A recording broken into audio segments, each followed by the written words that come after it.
Welcome back to today's video. We'll be review the 1991 adventure romance movie, Return to the Blue Lagoon. Get ready to remember all the adventures, parts, and romantic moments of this unforgettable movie. The story begins with a ship is on the sea and spots a quiet, floating boat. They find a couple and a small child who name Richard inside. The child's parents are dead, so a kind widow with her baby adopts the child. The ship crew gets sick. To rescue Sarah and the kids, the captain has no choice but to put them on a small boat with Kearney, who he thinks will take care of them. She agrees when she realizes staying on a sick ship could be deadly.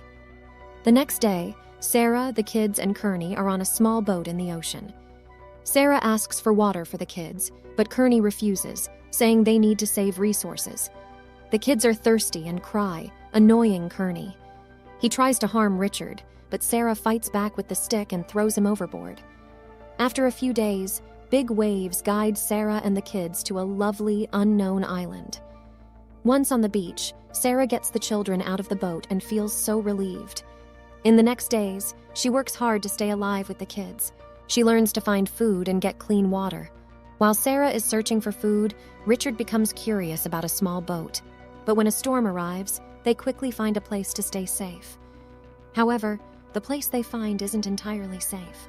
The next morning, Sarah decides to find a safer spot, as she thinks they're exposed where they are. While exploring, they come across a different part of the island that Richard recognizes. He takes them to a bamboo house where he used to live with his parents. When he sees his mother isn't there, Sarah comforts him and promises to be like a second mom. Before dinner, Sarah collects wood and plans to make a signal fire to attract a passing ship's attention. That night, as she's putting the children to bed, she hears distant drumming. She realizes it's from a tribe on another part of the island. The following day, they enjoy themselves on the beach. That evening, Sarah continues teaching the kids basic table manners. When she notices the full moon, she figures out that the tribesmen come every 3 months during the full moon. She hurriedly gets the children to bed and sings them to sleep to avoid drawing the attention of the tribesmen. 8 years pass, and Lily and Richard have grown older, enjoying island life and having fun. While bathing, Lily becomes curious about why Sarah still wears clothes, but Sarah explains that she stopped clothing them since they always take their clothes off anyway. When Lily starts asking about the differences between females and males, Sarah teaches her. Back at home, Sarah talks about the concept of marriage from the Bible and discusses the changes that come with adolescence. Soon, Lily asks about having a baby, which piques Richard's curiosity too. Sarah provides a vague explanation, and Richard remembers seeing iguanas behaving a certain way and assumes it's similar for people. One day, Lily and Richard head out to sea to fish near a reef. While catching fish, they don't notice their boat slowly drifting away from them. A shark breaks Richard's spear, and he throws rocks at it in anger. Without their boat, they become scared as the shark comes closer. As the sun sets, they remain stuck in the water with the shark nearby. Richard comes up with a plan to use the fish they caught to distract the shark. While the shark eats the fish, Lily and Richard swim back to their boat. The shark tries to follow, but they make it onto the boat just in time. They row back to the island where a concerned Sarah meets them at the shore. She reminds them of her 2 rules. They must be home before sunset, and they should never go to the north side of the island. They hurry back home quickly because it's a full moon, which means the tribes will pass by soon.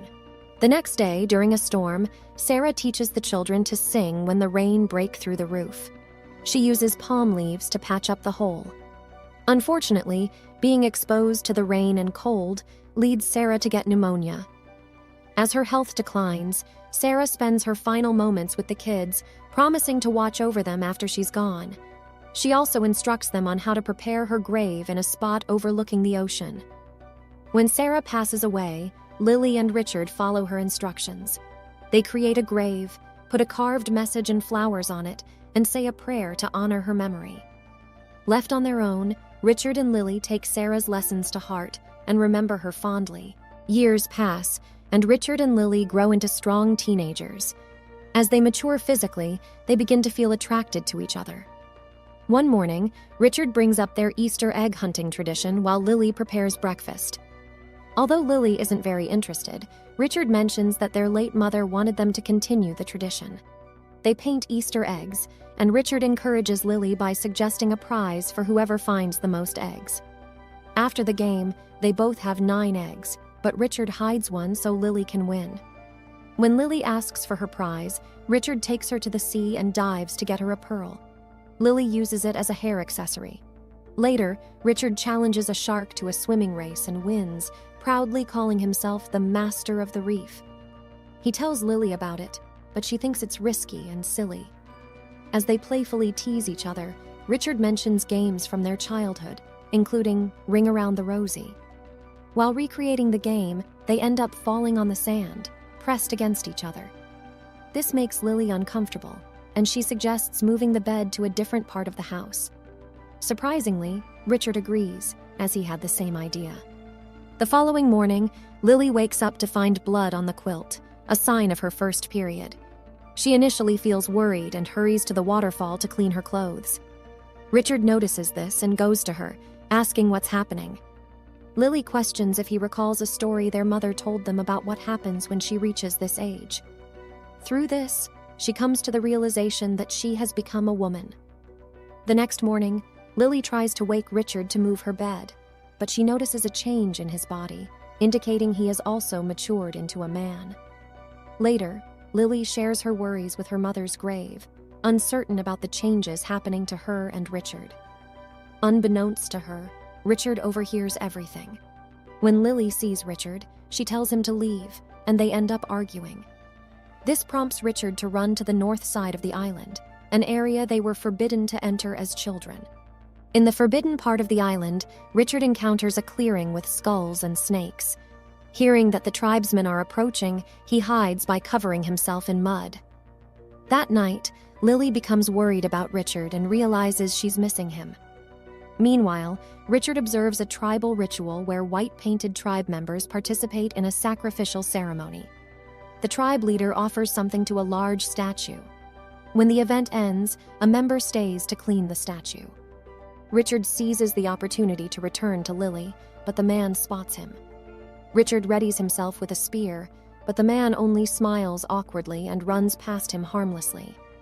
Before leaving the tribe's area, Richard notices blood on leaves, which eases his fear, as he believes he might have been killed if caught. After this incident, Richard returns to their beach, where a concerned Lily is waiting for him. As she helps him clean off the mud, Richard explains his experience. Lily promises not to fight anymore, and their emotions lead them to share a passionate kiss. Recognizing the purity and uniqueness of their bond, Richard and Lily decide to marry. They hold their wedding ceremony at Sarah's grave, exchanging vows and rings. In the months that follow, they live their lives happily as husband and wife, cherishing the special connection they share. One morning, Richard and Lily spot a ship and a smaller boat approaching the island. Using a telescope, they see 8 people on board, including a woman. The couple welcomes the strangers ashore, led by Captain Jacob Hilliard. The captain explains that their ship has run out of fresh water and requests permission from Richard and Lily to refill their supplies. Shortly after, the captain introduces his daughter, Sylvia Hilliard, who becomes interested in Richard despite knowing he's married to Lily. Richard and Lily show their guests Sarah's grave and share the wisdom they gained from her. That evening, Lily prepares dinner for their visitors. When Lily serves Quinlan, one of the visitors, his meal, he gives her a disturbing look. Later, he notices the genuine pearl on Lily's hair accessory. The following morning, Captain Jacob and Sylvia provide Richard and Lily with proper clothes. While Richard learns how to wear modern attire, Sylvia shows Lily her makeup and jewelry collection. She then suggests lightening Lily's suntanned skin with lemon juice. The rest of the crew soon joins them on land to fill their barrels with fresh water from the waterfall. During the evening, Sylvia introduces them to a dance known as the Spanish polka. She teaches Richard the dance, and when they dance together, Lily becomes intensely jealous. That night, Lily confronts Richard about his evident interest in Sylvia's different lifestyle. The next day, in an attempt to capture her husband's attention, Lily applies Sylvia's makeup. Richard finds this humorous and asks her to remove it. He then goes to teach Sylvia how to fish. As Sylvia makes advances toward Richard, She questions the legitimacy of his marriage to Lily, suggesting it's not official. Richard, who remains loyal to Lily, rejects Sylvia's advances and walks away. Meanwhile, Quinlan, after observing Lily bathing, threatens her to give him the pearl, which is back in their hut. As Quinlan attempts to take advantage of Lily, Richard arrives just in time to intervene. Quinlan shoots at Richard but misses. In the scuffle, Richard manages to grab the rifle, although he is unfamiliar with how to use it. Quinlan wrests the rifle from Richard and uses it to choke him. Captain Jacob and his crew try to intervene, but Quinlan knocks down one of the crew members and chases Richard into the sea. Quinlan is determined to swim after Richard, but a shark that resides in the reef ultimately attacks and devours him. After Richard returns to the island, he informs Lily that the captain has instructed them to depart at first light. However, Lily shares with Richard that she is pregnant and expresses her desire to raise their child on the island, away from guns and violence. Richard happily supports her decision, and as a result, the ship sets sail without them. Several months later, Lily gives birth to a healthy child, and the three of them continue to live contentedly on their island. Thank you for watching this video. We hope you enjoyed it. Don't forget to subscribe to our channel for more exciting videos like this one. We'll see you in our next video.